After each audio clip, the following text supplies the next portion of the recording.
சிதம்பரத்தின் number 1 tuition சென்டரான Kalam tuition centre YouTube சேனலுக்கு உங்களை அன்புடன் வரவேற்கிறேன். டிஎன்பிஎஸ்சிக்கான லெசன்ஸ் நம்ம பார்த்துட்ருக்கோம். அந்த வகையில் இப்போ நம்ம பார்க்க போகிறது 6ஆம் வகுப்பில் இருக்கக்கூடிய இலக்கண பகுதிகள் 4 வகையான சொற்கள் பற்றி நம்ம பார்க்க போகிறோம். வாங்க வீடியோக்குள்ளே போகலாம். யாராவது முறையாக நம்ம சேனலை இப்போ தான் பார்க்குறீங்க அப்படின்னா இது கலாம் டியூஷன் சென்டரோட டிஎன்பிஎஸ்சி சீரீஸ். மறக்காமல் டிஎன்பிஎஸ்சி பிளேலிஸ்ட்டை பார்த்துருங்க. கலாம் டியூஷன் சென்டர் யூடியூப் சேனலுக்கு சப்ஸ்கிரைப் பண்ணி எங்களுக்கு சப்போர்ட் பண்ணுங்கள். வாங்க வீடியோக்குள்ளே போகலாம்.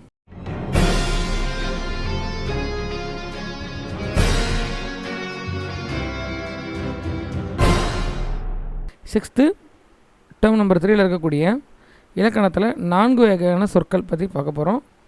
தமிழ் மொழியை பொறுத்தவரை சொற்கள் 4 வகைப்படும். அது என்னென்ன அப்படின்றத பார்ப்போம்.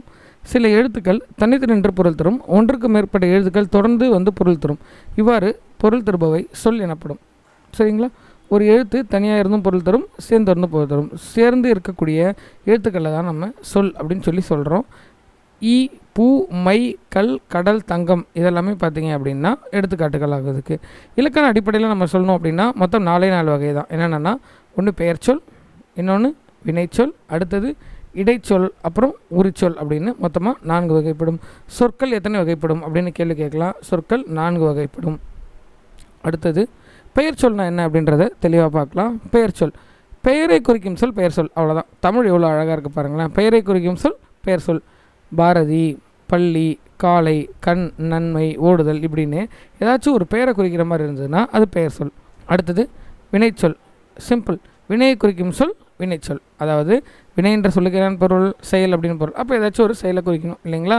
அது பேர் தான் என்னது? வினைச்சொல். எடுத்துக்காட்டு வா, போ, எழுது, விளையாடு அப்படின்னு நம்ம இதை சொல்லலாம். அடுத்தது இடைச்சொல். பெயர் சொல்லையும் வினைச்சொல்லையும் சார்ந்து வரும் சொல் இடைச்சொல். எதை சார்ந்து வரணும்னு பாருங்கள். பெயர் சொல்லையும் சார்ந்து வரணும், வினைச்சொல்லையும் சார்ந்து வரணும். அப்படி வந்ததுன்னா அதை இடைச்சொல் அப்படின்னு சொல்லுவாங்க. ஆனால் இது தனித்து இயங்காது. இது ரெண்டுத்தை டிபெண்ட் பண்ணி தான் இருக்கும். தனியாக இது இயங்காது. இங்கே பாருங்களேன். எடுத்துக்காட்டு என்ன பாருங்கள்.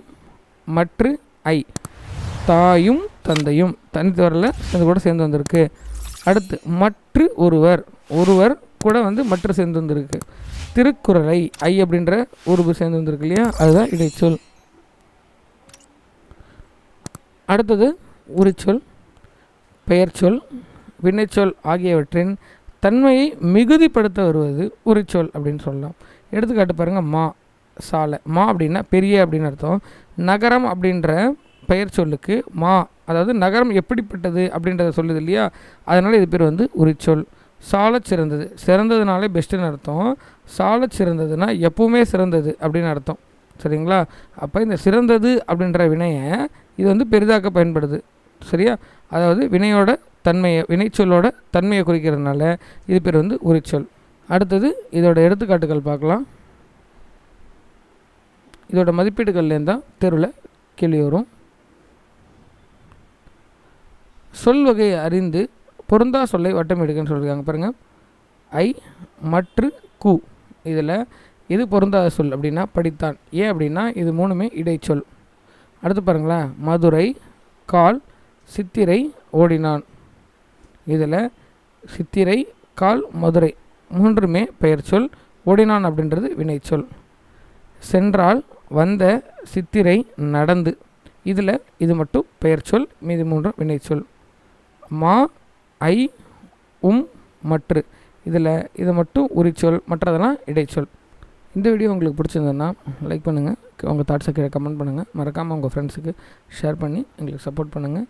கலாம் டியூஷன் சென்டர் யூடியூப் சேனலை சப்ஸ்கிரைப் பண்ணிக்கோங்க. தேங்க்யூ.